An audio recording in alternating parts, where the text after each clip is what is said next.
Me enteré de que mi tratamiento experimental era en realidad un ensayo secreto sin mi consentimiento. Hace 3 años firmé un formulario de consentimiento para un tratamiento innovador contra mi enfermedad autoinmune. Me dijeron que era el paciente ideal. Me dijeron que estaban de mi lado. Lo que no me dijeron es que mi nombre nunca apareció en ningún registro oficial, que el medicamento que me inyectaban cada semana no tenía aprobación regulatoria, y que había otras 16 personas en mi misma situación que tampoco lo sabían. Esto es lo que pasó cuando lo descubrí. Antes de empezar, quiero aclarar algo. No soy una persona paranoica. No soy de las que ven conspiraciones en cada esquina ni de las que desconfían del sistema médico por principio. De hecho, durante gran parte de mi vida fui todo lo contrario. Creía en los médicos con una fe casi religiosa. Pensaba que el sistema sanitario, con todos sus defectos, tenía mecanismos para protegernos, que había personas responsables velando para que cosas como esta no ocurrieran. Esta historia cambió todo eso. Tengo 34 años. A los 29, me diagnosticaron una enfermedad autoinmune llamada vasculitis sistémica, una condición en la que el propio sistema inmune ataca los vasos sanguíneos del cuerpo. No es una enfermedad muy conocida fuera del mundo médico, pero sus efectos son devastadores. Inflamación crónica, daño en órganos, fatiga tan profunda que algunos días me costaba levantarme de la cama. Los tratamientos estándar, básicamente corticosteroides e inmunosupresores clásicos, me ayudaban a sobrevivir, pero no a vivir. Cada brote era peor que el anterior. Cada remisión duraba menos. Durante 2 años estuve saltando de especialista en especialista. Reumatólogos, nefrólogos, inmunólogos, todos decían lo mismo con diferentes palabras, que mi caso era complicado, que habría que ajustar la medicación, que había que tener paciencia. La paciencia es fácil de pedir cuando eres tú el que observa y no el que padece. Fue en ese contexto, agotado física y emocionalmente, cuando conocí al doctor Arriaga. El nombre completo era Daniel Arriaga Montiel, médico especialista en enfermedades autoinmunes raras, vinculado a una clínica privada llamada Instituto Bioregenerativo Mediterráneo, en el extrarradio de una ciudad del Levante español. Lo encontré a través de un foro de pacientes con vasculitis.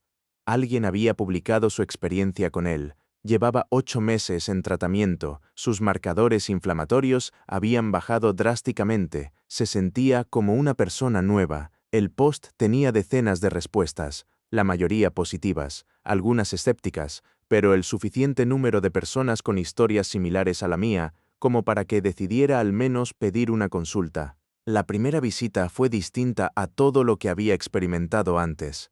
Arriaga me escuchó durante casi 1 hora. 1 hora completa, sin interrumpirme, tomando notas a mano en un bloc de papel amarillo. Me hizo preguntas que ningún otro médico me había hecho, sobre mi dieta, mis patrones de sueño, el nivel de estrés en diferentes etapas de mi vida, mis antecedentes familiares, con un nivel de detalle casi genealógico. Al terminar me dijo algo que todavía recuerdo con precisión casi cinematográfica. Tu enfermedad no está siendo tratada. Está siendo gestionada. Hay una diferencia enorme entre las dos cosas, y creo que tú ya la sientes. Tenía razón. La sentía desde hacía 2 años. Me explicó que su clínica trabajaba con un protocolo que combinaba inmunomodulación específica con terapia regenerativa celular, que llevaban varios años desarrollándolo, que los resultados preliminares eran muy prometedores, que él pensaba que yo era un candidato adecuado. Me dijo que habría un periodo de seguimiento intensivo, análisis frecuentes, ajustes según respuesta, y que el coste no sería despreciable, pero que contaban con financiación parcial de una fundación privada vinculada a la investigación biomédica. Firmé el formulario de consentimiento esa misma tarde, lo leí, o creí leerlo. Tenía 4 páginas. Reconozco que no lo leí con la atención que debería haberle dedicado, pero esto también me lo perdoné durante mucho tiempo, porque ¿quién lo hace? Quiero decir, ¿quién lee literalmente cada línea de esos documentos cuando llevas 2 años enfermo y finalmente alguien te ofrece una alternativa que suena a esperanza? Firmé. Guardé la copia en casa y 2 semanas después empecé el tratamiento. Durante los primeros meses, todo pareció confirmar la narrativa de que había tomado la decisión correcta. Las inyecciones semanales, un compuesto que Arriaga describía como un modulador del sistema inmune de nueva generación, vinieron acompañadas de una mejoría gradual pero perceptible. A los 2 meses mis niveles de proteína C reactiva habían bajado a la mitad. A los 4, la fatiga había disminuido lo suficiente como para retomar actividades que había abandonado hacía años. Nadar, salir a caminar distancias largas, quedar con amigos sin tener que cancelar al día siguiente por el agotamiento. Mi reumatóloga habitual, la doctora Ferrer, que seguía viéndome en paralelo para los controles de rutina, me preguntó qué había cambiado. Le hablé del tratamiento. Me miró con una mezcla de cautela y curiosidad, pero no dijo nada alarmante, solo que siguiera monitorizándome. Todo fue bien durante aproximadamente 1 año y medio. El primer indicio de que algo no cuadraba llegó de la manera más mundana posible. Un error administrativo. Necesitaba una copia de mi historial médico completo para un seguro de salud al que quería acceder.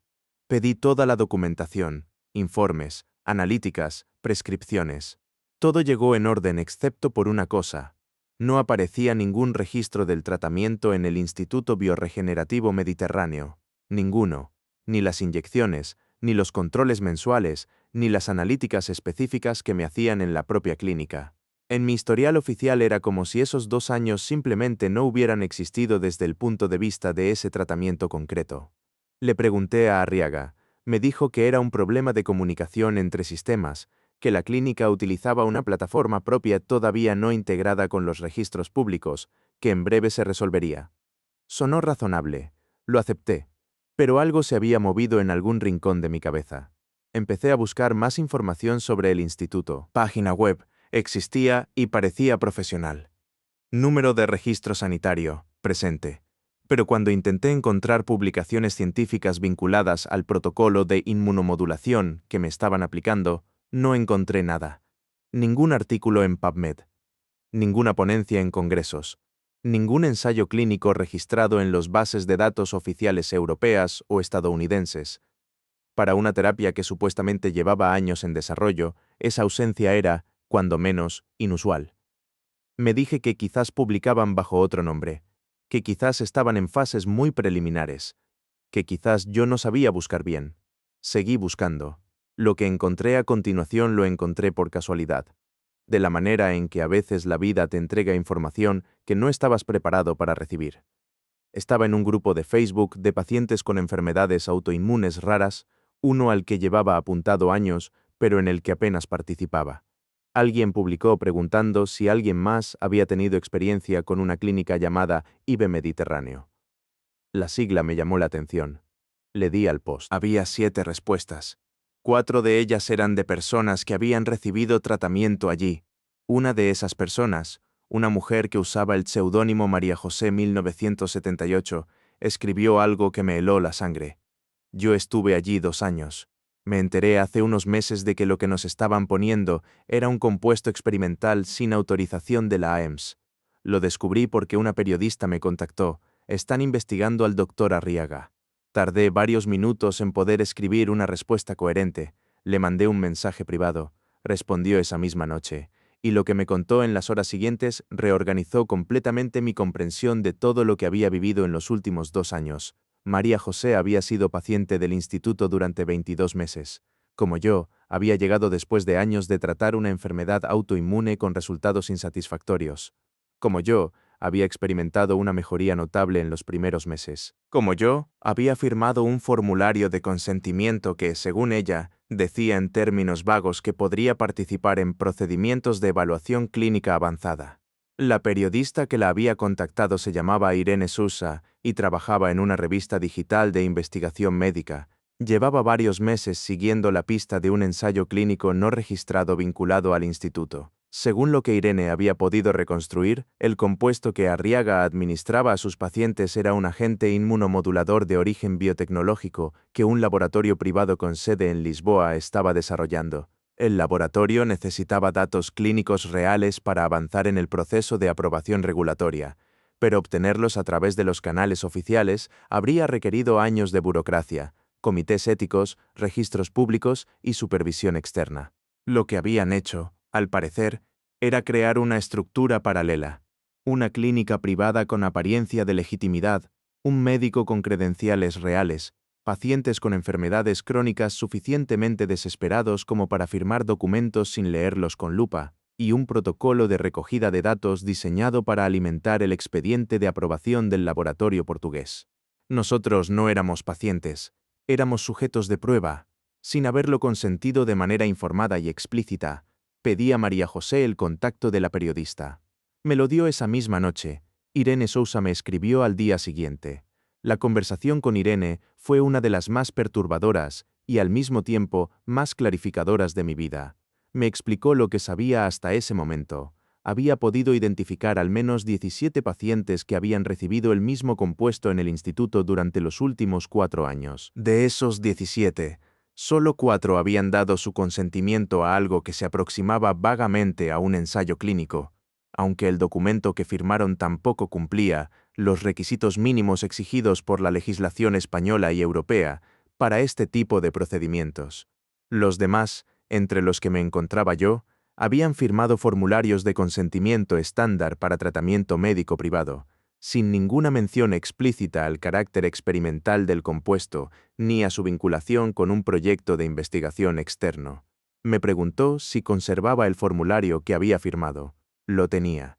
Lo había guardado en una carpeta de documentos médicos sin volver a mirarlo.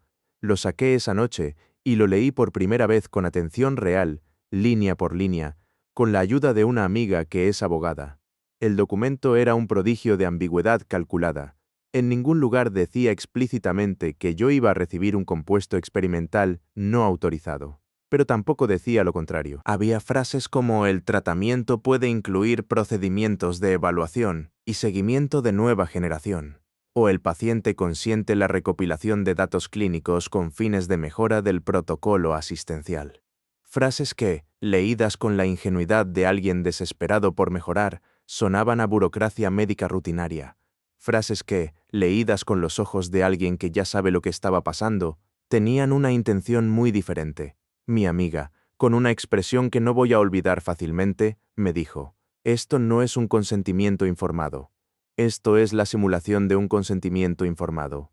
En los días siguientes viví en una especie de disociación funcional. Seguía yendo al trabajo, respondiendo mensajes, aparentando normalidad, mientras por dentro procesaba algo que no sabía muy bien cómo nombrar.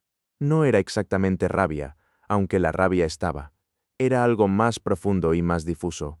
Era la sensación de haber sido usado, de haber depositado confianza, vulnerabilidad, tiempo y dinero en alguien que me había tratado no como un paciente sino como un dato, como una unidad de información útil para los intereses de alguien que ni siquiera me conocía. Me preguntaba también, y esto era quizás lo más inquietante, ¿qué me habían puesto exactamente en el cuerpo durante 2 años? Irene me explicó lo que sabía del compuesto. Era un agente biológico diseñado para modular la respuesta inflamatoria crónica mediante la interacción con receptores específicos del sistema inmune. Según los datos preliminares que el laboratorio portugués había presentado en reuniones privadas, los resultados en los sujetos del estudio informal eran positivos. Pero positivos en el corto plazo no significaba seguro en el largo plazo. Sin los controles éticos y los periodos de seguimiento que exige un ensayo clínico oficial, nadie podía garantizar qué efectos podría tener ese compuesto 5 o 10 años después. Podía ser completamente benigno, podía no serlo. Esa incertidumbre era, y sigue siendo, la parte que más me cuesta gestionar. Contacté a un abogado especializado en responsabilidad médica. La situación, según me explicó, era jurídicamente compleja pero no sin salida. La ausencia de consentimiento informado adecuado en procedimientos médicos es una violación de los derechos del paciente reconocida, tanto en la legislación española como en la europea. El hecho de que el compuesto no estuviera autorizado por la Agencia Española de Medicamentos y Productos Sanitarios añadía otra capa de responsabilidad. El vínculo con el laboratorio portugués abría posibilidades adicionales de reclamación. La dificultad estaba en la documentación. Mucho de lo que había ocurrido en la clínica no había quedado registrado en sistemas accesibles, lo que era en sí mismo significativo, pero también complicaba la construcción del caso. Presenté una denuncia formal ante la AEMS y ante el Colegio Oficial de Médicos de la provincia. Irene siguió con su investigación y publicó un primer artículo en su revista, cauteloso pero contundente, sin nombrar todavía a todos los implicados, pero describiendo el esquema con suficiente detalle como para que quien conociera el caso lo reconociera. El artículo generó más contactos. 3 personas más que habían pasado por el instituto se pusieron en contacto con Irene. Luego otras 2. El número creció. Arriaga, que durante semanas había respondido mis mensajes con la misma cordialidad de siempre, dejó de responder el día que se publicó el artículo. La clínica siguió abierta durante un mes más. Luego cerró sin previo aviso. La web desapareció. El número de teléfono dejó de funcionar. Pasaron varios meses en los que el proceso legal avanzaba a la velocidad característica de estas cosas, lentamente, con obstáculos, con momentos de aparente progreso, seguidos de semanas de silencio. El abogado me iba actualizando. La instrucción avanzaba. Se habían identificado vínculos documentados entre Arriaga y el laboratorio portugués. Había correos electrónicos, transferencias, un contrato. Las piezas existían. Solo había que ensamblarlas de manera que aguantaran en un contexto judicial. Mientras tanto, yo seguía viviendo con la pregunta que no podía responder. ¿Cómo estaba mi cuerpo? Me hice todas las pruebas que pude. Consulté con 2 inmunólogos distintos, a los que expliqué la situación con total transparencia. Ninguno pudo decirme con certeza qué efectos a largo plazo podría tener el compuesto, porque ninguno lo conocía con suficiente detalle. No había literatura científica publicada sobre él, y los datos que el laboratorio portugués poseía no eran de acceso público. Mis marcadores actuales estaban bien.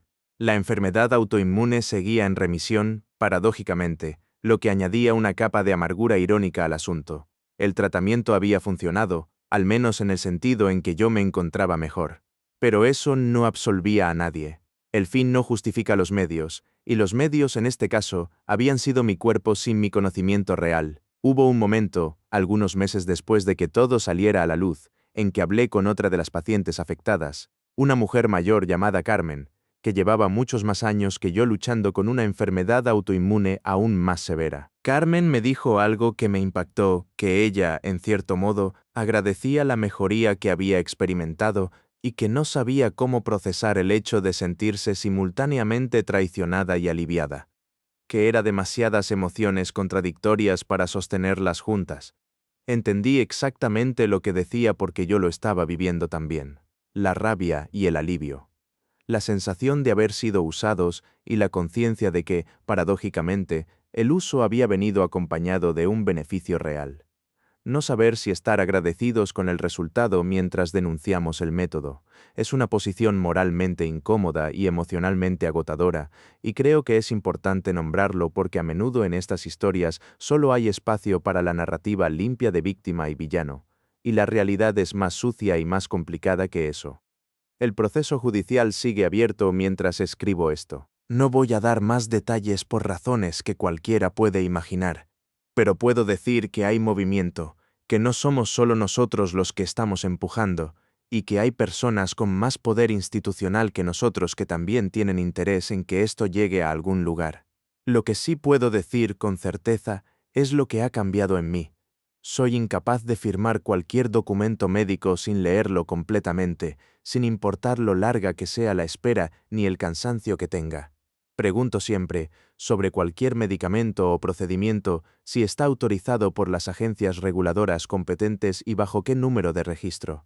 He aprendido a verificar que los médicos que me atienden existen en los registros colegiales públicos, que las clínicas tienen número de autorización sanitaria verificable, que los tratamientos que me proponen pueden rastrearse en literatura científica accesible. También he aprendido algo más difícil, que la desesperación es una vulnerabilidad que ciertas personas saben explotar con precisión quirúrgica. Que los pacientes crónicos, las personas que llevan años buscando alivio sin encontrarlo, somos un colectivo especialmente expuesto a este tipo de situaciones, precisamente porque nuestra necesidad es real y urgente, y que protegerse de eso no significa volverse cínico ni desconfiar de toda medicina no convencional, sino desarrollar la capacidad de hacer preguntas incómodas, incluso cuando alguien nos está ofreciendo algo que suena a esperanza. Especialmente entonces, hay una última cosa que quiero decir antes de cerrar esto. En algún momento, mientras todo esto se desarrollaba, alguien me preguntó si me arrepentía de haber buscado el tratamiento con Arriaga. Es una pregunta trampa, porque la respuesta honesta es complicada. No me arrepiento de haber buscado alternativas, no me arrepiento de haber querido mejorar, me arrepiento de no haber tenido las herramientas para reconocer que algo no cuadraba antes de que lo hiciera. Me arrepiento de que el sistema en el que confié no tuviera los controles suficientes para impedir que esto ocurriera. Y me arrepiento profundamente de que haya tenido que ser una periodista buscando una historia la que destapara esto, y no alguno de los mecanismos que supuestamente existen precisamente para evitarlo. Si alguien que está leyendo esto está en una situación similar, considerando un tratamiento fuera de los circuitos habituales porque los habituales no le están funcionando, no digo que no lo haga. Digo que antes de firmarlo, busque el número de registro del ensayo clínico en los registros oficiales, que busque el nombre del médico en publicaciones científicas verificables, que consulte con alguien de confianza que pueda leer el formulario de consentimiento con ojos entrenados, que haga preguntas incómodas y observe cómo reaccionan ante ellas, porque la esperanza es legítima, y precisamente por eso hay que cuidarla.